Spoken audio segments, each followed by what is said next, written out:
So right here on this station rotation board, you can see that there's different colors for different activities that the students will complete. There's a teacher time, digital content, independent practice, and 4Cs. Usually the students will rotate between these activities every 10 minutes. However, it could be maybe more time depending on your class period, but students are going to complete these different activities. And again, you can see the different colors. Now, what makes this board really cool is that you could list out some of your tasks that you typically have students do during station rotation. And so, if that's the case, I'm going to go ahead and duplicate this slide. I could say, okay, on independent practice today, I want you to do a worksheet. And I could copy this worksheet 4 different times and add it to my board. And then students would see what they're doing during that independent practice time. And again, that was very easy prep for me because I already have all these different activities out. And now that I'm lesson planning, I might look at the 4Cs and I might say, oh, I want students to do a paper slide. So then I can grab that, add that to their deck, and then I'll project this and students will be working on that activity. And then tomorrow I might say, oh, I want them to create a video, or maybe they're working on some type of project. I could leave that up for a couple of days. And then for the teacher time, I want my students to conference with me one-on-one.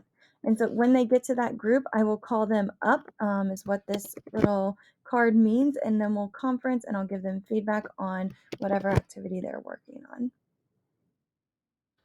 But I'm able to, again, look and see what choices I have for what I want them to use when it's that time. And then for digital content, I'm going to have them work on an Edpuzzle today.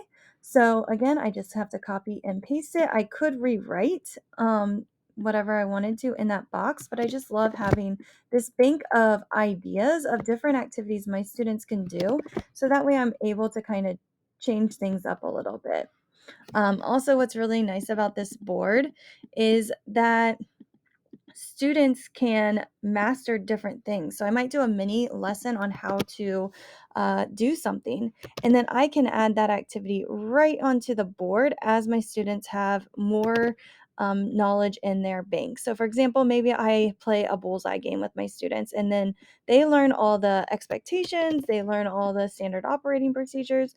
Once that happens, I can come in here and I can go, oh, that's a 4Cs activity, and it is called bullseye. So again, I can come in and I'm able to have my students do different activities and add them on to the different slides as they like master and overcome different things that I might teach them. So there we go, bullseye. And then the last thing I want to do is I want to add a timer for my students. So I'm going to just go over to YouTube. I'm going to go in here and hit insert video, and then there will be like a 10-minute timer playing, and I'll put some other timers because I have a whole playlist of different timers that you can have your students do. So I'll just put those right into here. But this kind of is an example of maybe like a station rotation with very easy prep for me.